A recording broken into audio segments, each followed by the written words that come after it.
Chapter 16, Axing the Axes. We have reached the end of the beginning, said Churchill early in 1943. He was right. The beginning was horrible. The Germans had perfected their Blitzkrieg, the lightning attack with planes, tanks, and armies all charging together. The Japanese used the same tactic and mowed down everyone in their way.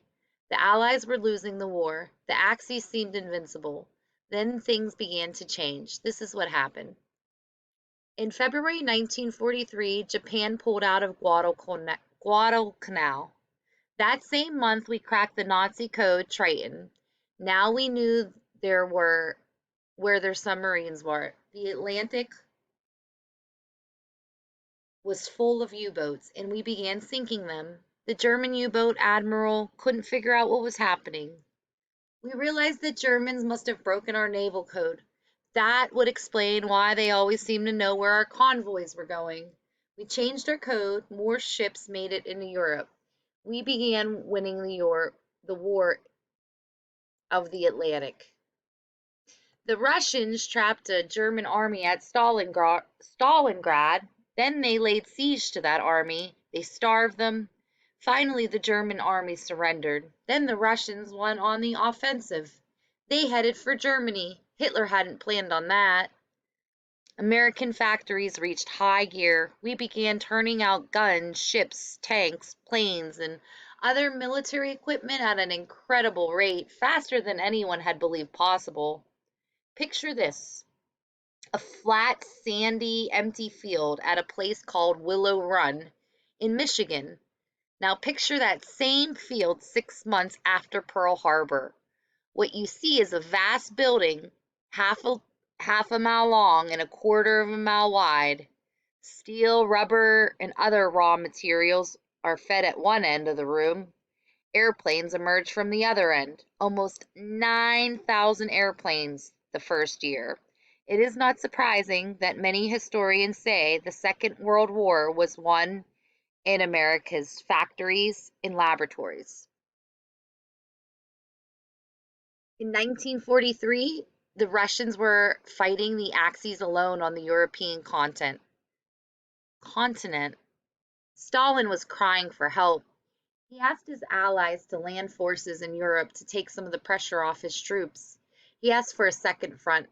American and British leaders agreed and made plans for a joint landing. Its code name was Operation Torch. But when the landing came, it was in North Africa, not Europe. That wasn't exactly what Stalin wanted, but it did help. North Africa was a good place to begin our offensive. It had been 23 years since we fought in World War I, and our troops needed combat experience. North Africa became a war school for us. With General Dwight D. Eisenhower in charge, the Nazi forces were led by General Erwin Rommel, who was known as the Desert Fox. Rommel was intelligent, wily, and tough. His Afrika Korps had been destroying British troops. The British went on the offensive, heading west from Egypt. Massive supplies helped. Combined Allied forces headed east from Morocco and Algiers.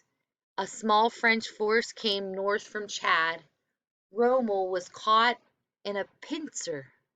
We had managed to outfox the fox. We drove the Axis from North Africa. The Germans no longer controlled the Mediterranean Sea.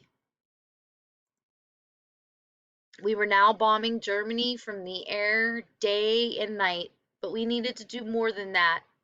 We had to invade and help destroy Hitler's forces.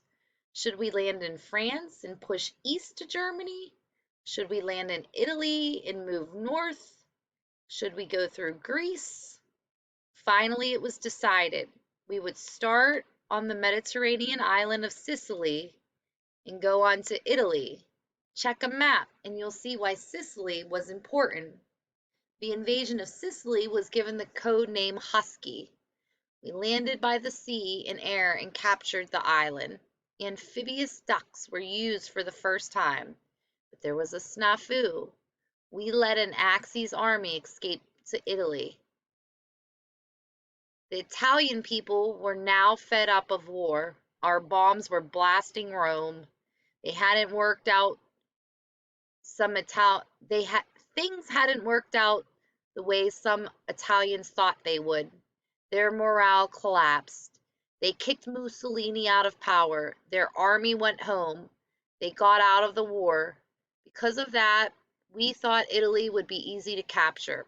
It wasn't. More snafus. The German army moved into the mountainous Italian peninsula and captured the mountaintops.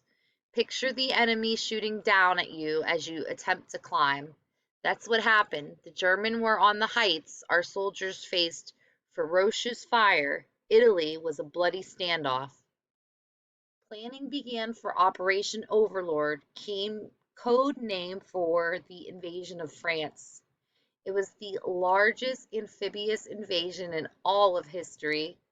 The Nazis knew it was coming, so they began planning to defeat it. We assembled men and materials in England. The Germans readied their defensives. They laid explosive mines all along the coast, layers and layers of mines. Then they put steel and concrete barriers in the water and on the beaches. They added barbed wire, huge steel spikes, and more mines on the beaches. They built rooms of thick concrete called bunkers and filled them with heavy anti-tank guns, versatile medium-sized guns, deadly flamethrowers, and machine guns. They called all this the Atlantic Wall. Here is Normandy. This is where they're going to invade the Atlantic Wall along this coast. Here's Sicily. They talked about that being a strategic move. Here's Italy.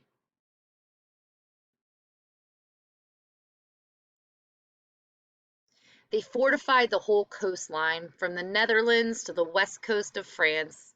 Although they were sure they knew the exact spot where the landing would be, everyone knew.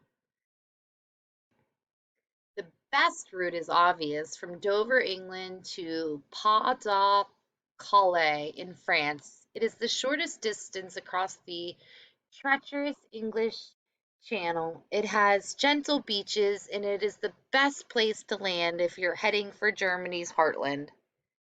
Germany intelligence officers decoded Allied messages that told of invasion plans for Calais. German pilots bombing England brought back photographs of tanks and trucks lined up near Dover. Spies reported on plans for a second invasion on the same day in Norway. The messages were all fakes. The tanks and trucks were big balloons designed to look real from aerial photographs. We weren't going to Pas de Calais. We weren't planning a Norway invasion. The German spies were double agents working secretly for us. Here we have a Rosie the Riveter image. Rosie the Riveter became the symbol of American women's contributions to the war effort. Women at work. The image of a strong woman, popularly known as Rosie the Riveter, became part of a campaign to encourage women to work in war-related industries. American women threw themselves into the war effort. They worked on production lines in factories and shipyards. Women also did many other non-military jobs, usually held by men in peacetime, delivering mail, driving buses, and so on. Many worked as volunteers for the Red Cross or other organizations that supported servicemen.